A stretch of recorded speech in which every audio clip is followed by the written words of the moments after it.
ठेकेदार की कह लीजिए चाहे जनप्रतिनिधि की होनी चाहिए, ये बिल्कुल बंद हो जानी चाहिए। जनप्रतिनिधि आपको पैसे कमाने के लिए नहीं चुना गया है, जनप्रतिनिधि आपको इसलिए चुना गया है ताकि आप जनता की समस्या को दूर कर पाएं, ना कि आप अपनी बात करें। तो रुड़की से बीजेपी के एमएलए हैं, उन्हीं की सरकार है, तो वो उनको क्या बोल सकता हूँ, युवा कुछ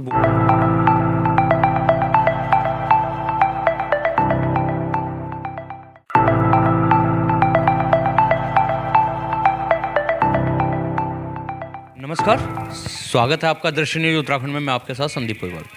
दोस्तों, जैसे कि आपको पता है कि हम समय समय पे आपकी मुलाकात करवाते रहते हैं। आज भी हम आपकी मुलाकात करवाने जा रहे हैं एक युवा साथी से। जैसे कि हमने बताया था आपको कि रुड़की शहर बहुत सुंदर शहर है, लेकिन आज रुड़की शहर जो है जगह जगह गड्ढे और जगह जगह जल भराव की समस्या से ग्रस्त है। तो क्या सोचते हैं युवा इस चीज़ों को लेके? और अभी जिनसे हम आपकी मुलाकात करवाने जा रहे हैं वो राजनीति में कदम रखा है, और क्या सोच से उन्होंने राजनीति में कदम रखा है, तो हम आपको मिलवाने जा रहे हैं चिरफ जैन जी से, जो कि पॉनिक्स स्कूल के चेयरमैन भी हैं और साथ ही आजकल पोस्टरों में बहुत नज़र आ रहे हैं समाज सेवा के कार्यों में। जगह जगह मेडिकल कैंप, यानी कि इन्होंने कसम खाई है कि पूरे 40 वार्ड में मेडिकल कैंप लगाया जाए, कोई भी स्वास्थ्य के बिना ना रहे। लेकिन अब स्वास्थ्य के साथ साथ बात आ जाती है सुंदर शहर रुड़की की। आप देखते होंगे रुड़की शहर हमारा इतना सुंदर है, जिसमें आईआईटी संस्थान है, सीबीआरआई है, कैंट है, बड़े बड़े संस्थान, बड़े बड़े सरकारी विभाग यहाँ पे हैं। लेकिन उसके बावजूद भी रुड़की शहर की जो सड़कें हैं, जगह जगह जल भराव हो रखी है, जगह जगह गड्ढे हो रखे हैं। क्या सोच है चिरफ जैन जी की इन सड़कों के बारे को लेके, पानी भराव को लेके? जानते हैं चिरफ जैन जी की जुबानी। नमस्कार। सबसे पहले आपका बहुत बहुत धन्यवाद, और सबसे पहले सभी रुड़की वासियों को नवरात्रे और दशहरे आने वाले की बहुत बहुत बहुत बहुत शुभकामनाएं। आशा करता हूं सबके लिए सारे जो त्यौहार हैं वो बहुत मंगलमय रहें और भगवान का आशीर्वाद सब पे बना रहे।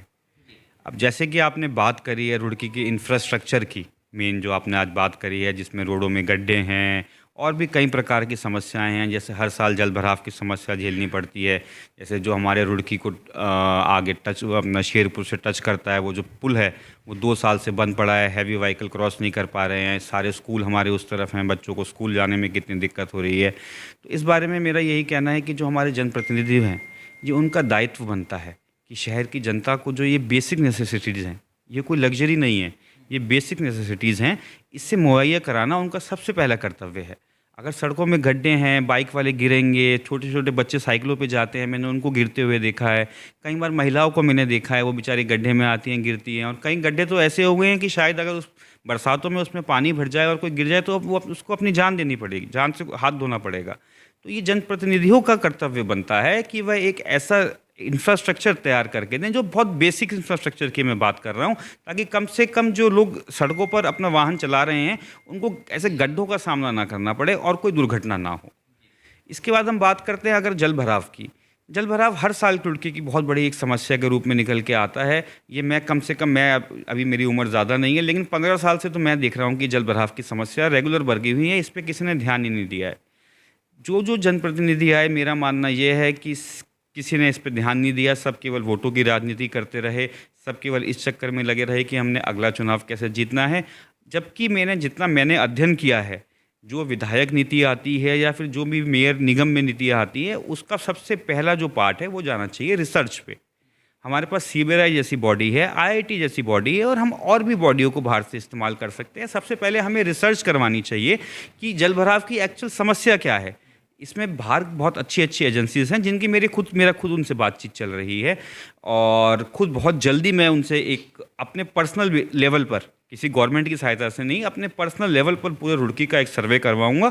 और मेरे को लगता है मैं 2-3 महीने में एक रुड़की की जनप्रतिनिधि के सामने व रुड़की की जनता के सामने एक रिपोर्ट पेश कर पाऊंगा कि किस तरीके से हम इस जल भराव की समस्या से। अभी आप रिपोर्ट की बात कर रहे हैं। अगर जो रिपोर्ट की बात करी जाए, जितने जनप्रतिनिधि पहले हुए हैं, चाहे उसमें मेयर हों या विधायक हों, उनका कहना है कि रुड़की में जल भराव की जो समस्या है वो पानी की निकासी रुड़की शहर के अंदर नहीं है। और जबकि अगर जो दूसरे दृष्टिकोण से देखा जाए तो नाले बहुत बड़े बड़े हैं, पानी निकल सकता है। तो उस पर आपका दृष्टिकोण क्या कहता है? देखिए, ये जितने भी जनप्रतिनिधियों ने अगर ये बात कही है कि निकासी की समस्या है, तो समस्या का समाधान पे उन्होंने क्या किया है, ये बात पूछिए पहले आप उनसे। समस्याएं तो हर जगह है, आपके निजी जीवन में भी समस्याएं हैं, देश में भी समस्याएं हैं, बात करनी चाहिए समाधान की। और इसका समाधान कोई बहुत मुश्किल नहीं है। टॉप से टॉप फॉरेन में टॉप से टॉप एजेंसीज बैठी हैं, बड़े बड़े मल्टीनेशनल सिटीज़ जिनको कंसल्टेंसीज दी हैं। इंडिया में बहुत कंपनीज हैं जो इस पे कंसल्टेंसीज देती हैं, L&T जैसी कंपनी कंसल्टेंसी देती है। तो क्यों नहीं एक बार किसी भी जनप्रतिनिधि ने इस बात पर ध्यान दिया कि पहले रुड़की का सर्वे कराया जाए और उस हिसाब से एक सर्वे कराकर एक मैप प्लान तैयार किया जाए, ताकि जो ये निकासी की बात है ये हल हो पाए। और हमारे पास यहाँ पे इतने बड़े बड़े नाले हैं, उसके बाद नहर भी है हमारे पास, तो जल भराव जैसी समस्या हम लोगों को तो जो हम झेल पा रहे हैं, ये केवल जनप्रतिनिधियों की लापरवाही है, क्योंकि वह इस पर ध्यान नहीं दे रहे हैं, ना उनका वो विजन है कि वो किस प्रकार से दूर हो सकती है। इस वजह से हमें रुड़की की जनता को ये समस्या झेलनी पड़ रही है। चलो जी, ये तो सरकार का भी नैतिक दायित्व बनता है कि जो जनप्रतिनिधि हैं वो सरकार के ही हैं। और देखा जाए, बोला जाता है कि ऑल वेदर रोड बहुत अच्छी अच्छी रोडें बना दी है पूरे हिंदुस्तान में। अगर शहरों की हम बात करते हैं, खाली रुड़की शहर नहीं, हम जितने भी शहरों को देखते हैं, उन सड़कों की इतनी हालत दयनीय स्थिति में है, तो क्यों नहीं सरकार जनप्रतिनिधियों पे लगाम लगाती? सरकार और जनप्रतिनिधि में मैं तो कोई मानता नहीं कोई फ़र्क है। वो तो अगर कुछ रुड़की के विधायक को अगर सरकार कुछ फटकार लगाएगी, तो एक तरीके से अपने आप को फटकार लगा रही है। तो बात रुड़की की चल रही है, तो रुड़की आता है उत्तराखंड में। उत्तराखंड के जो CM है पुष्कर सिंह धामी, उन्होंने बोला था कि किसी भी सड़क पे गड्ढे नहीं होंगे।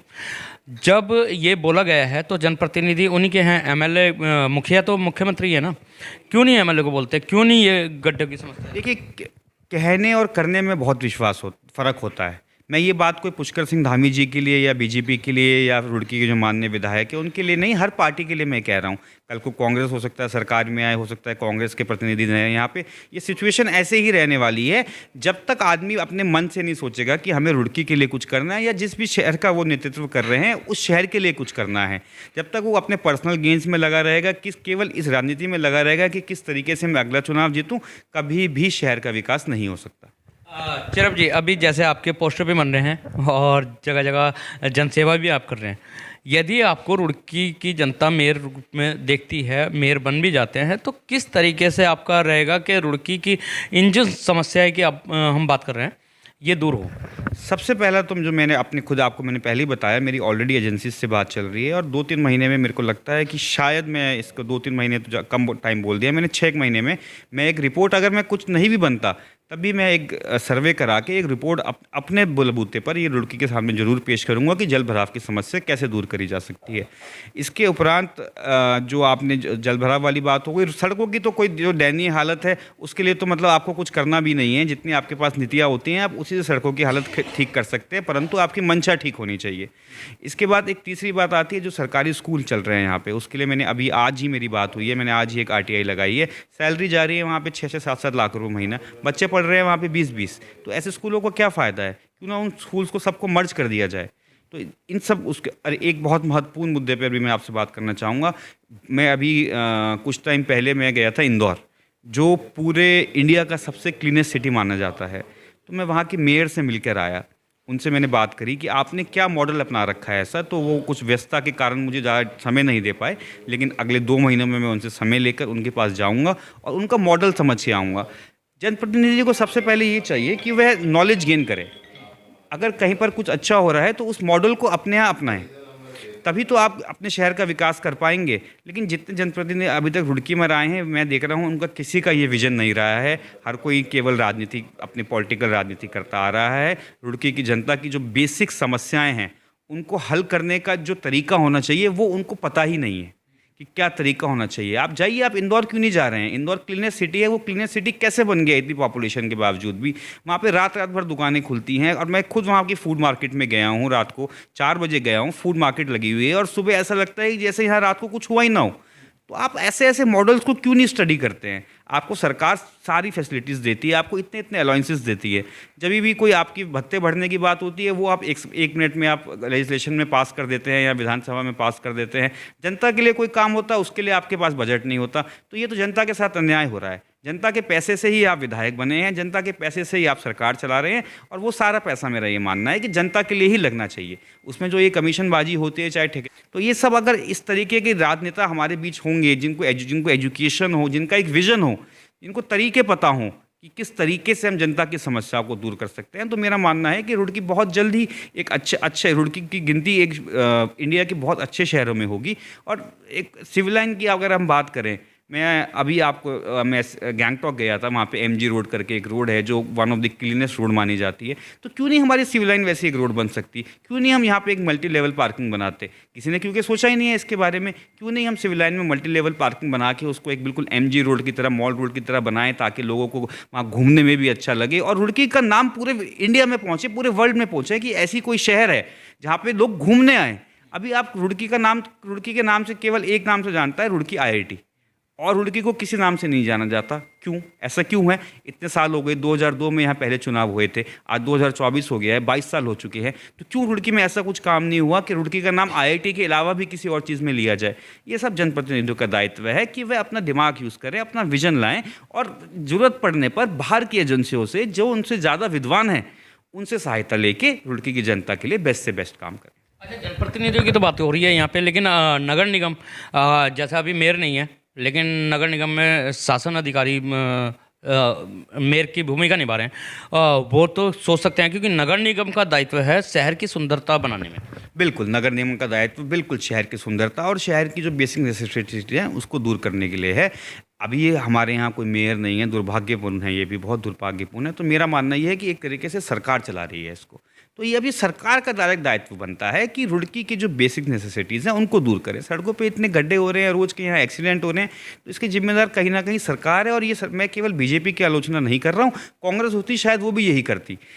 ये एक विजन की बात है, आप कितना अपने जनता के लिए अपना कितना टाइम दे रहे हैं, उनके लिए आप कितना अच्छा करना चाहते हैं, ये सब इस पर डिपेंड करता है। अगर आप केवल अपना घर भरना चाहते हैं तो कभी भी विकास नहीं हो सकता शहर का।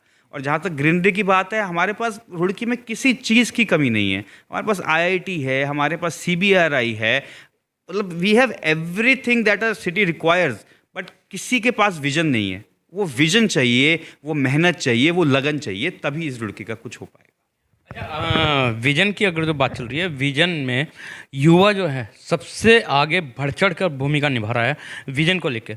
युवा को किस तरीके से आवाज़ बुलंद करनी चाहिए, जो क्योंकि बहुत सी बार होता क्या है कि देखते हैं बोलना चाहते हैं लेकिन नहीं बोल पाते हैं। तो युवा सोच आजकल जो है आगे बढ़ने की सोच है, उस सोच को कैसे और आगे बढ़ाया जाए? देखिए, सबसे पहले युवाओं को ये महसूस करना होगा और ये मन में ठानना होगा कि गलत को गलत और सही को सही कहना पड़ेगा। अगर आज वो बीजेपी को फॉलो कर रहे हैं, बीजेपी कोई गलत काम कर रही है तो आलोचना करनी पड़ेगी। अगर वैसे ही वो कांग्रेस को फॉलो कर रहे हैं, कांग्रेस कुछ गलत काम कर रही है तो आलोचना करनी पड़ेगी।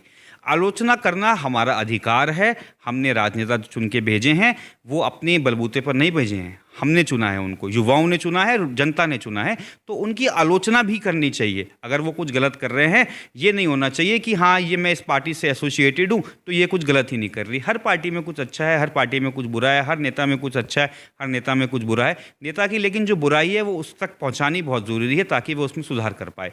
आजकल मैं क्या बोलते ही नहीं है, वो अपनी एक ज़िंदगी में मस्त हैं, उनको कोई मतलब नहीं है, सारा दिन मोबाइल पे लगे हुए हैं, जो कि बहुत गलत है। राष्ट्रहित में ये गलत है। राष्ट्रहित में युवाओं को चाहिए कि वे अपनी आवाज़ बुलंद करें, और यदि उनको कभी लगता है कि हमें आंदोलन की ज़रूरत है तो आंदोलन करें। हमारा देश 1947 में ऐसे आज़ाद नहीं हुआ था। हमें एक आंदोलनकारियों का देश ऐसे नहीं कहा जाता। हमें इसलिए कहा जाता है क्योंकि हमारा जन्म ही आंदोलन से हुआ है, हमारा जन्म ही अपनी आवाज़ को बुलंद कर हुआ है। तो युवाओं को चाहिए कि अपनी आवाज़ बुलंद रखें और सही को सही और गलत को गलत कहने की क्षमता रखें। वह सबसे महत्वपूर्ण जो मुझे एक बात लगती है, जाति धर्म के आधार पर एक दूसरे से ना लड़ें, एक दूसरे की भेदभाव ना करें। हर किसी का अपना एक कल्चर है, अपना एक धर्म है। हर किसी को चाहिए कि वह दूसरे के कल्चर की रिस्पेक्ट करे और उसको सम्मान दे। बहुत बहुत धन्यवाद हमारे साथ जुड़ने के लिए। तो ये थे हमारे साथ चिरप जैन, जिन्होंने बताया है, खास तौर से युवाओं के लिए संदेश दिया है कि युवा जागे और युवा अपनी आवाज़ रखे, क्योंकि राष्ट्र हित में युवाओं की आवाज़ सर्वप्रिय है। तो इसी के साथ बने रहिए दृष्टि न्यूज में, आगे भी मिलवाते रहेंगे इसी तरीके के खास शख्सों के साथ। जब तक के लिए दीजिए इजाज़त। जय हिंद, जय भारत, जय उत्तराखंड।